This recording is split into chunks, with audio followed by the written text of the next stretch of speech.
ही जेका घड़ी तव्हांजे आॾो गुज़री आहे सॻे जी रस्म वारी,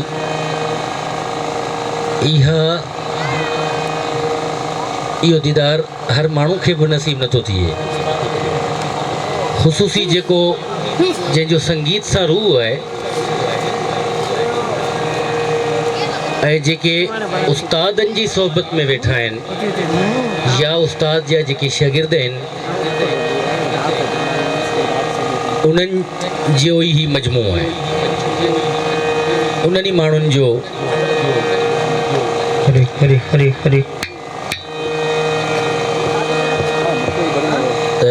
तमामु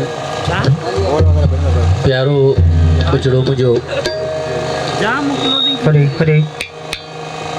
नज़ीर हैदरी,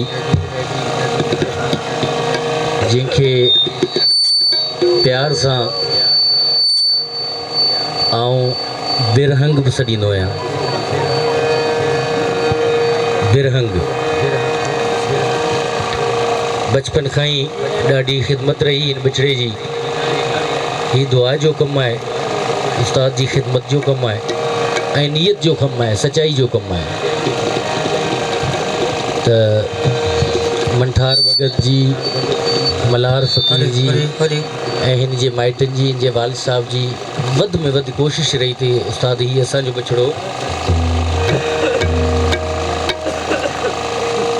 अॼु अल्लाह जी महिरबानी सां उहो सुठो सुर में ॻाए पियो ऐं बाक़ाइदगी सां उन ख़िदमत कई।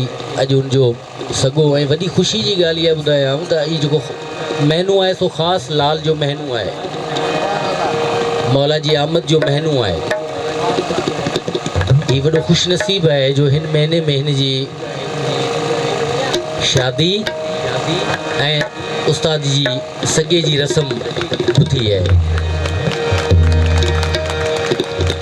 हीअ नियतुनि जा दर्जा आहिनि, कंहिंखे ख़बर कोन हूंदी आहे त छा थियणो आहे, छा लिखियो आहे मालिक।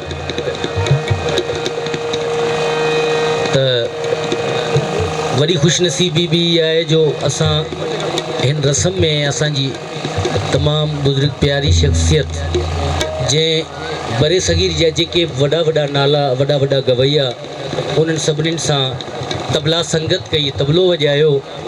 मुंहिंजा उस्ताद बाबा अला रखा असां सां गॾु आहिनि। ज़ोरदार ताड़ियूं थी वञियूं उस्ताद अला रखे जे लाइ।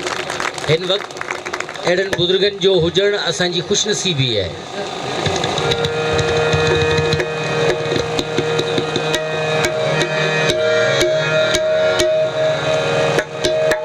तबले ते संगत करे रहियो आहे मुंहिंजो तमामु प्यारो भाउ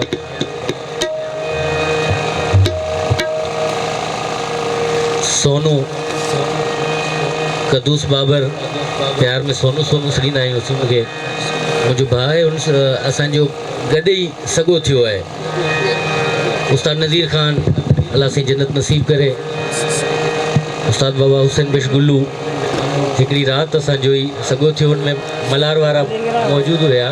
मूंखे उहो टाइम यादि अची वियो आहे।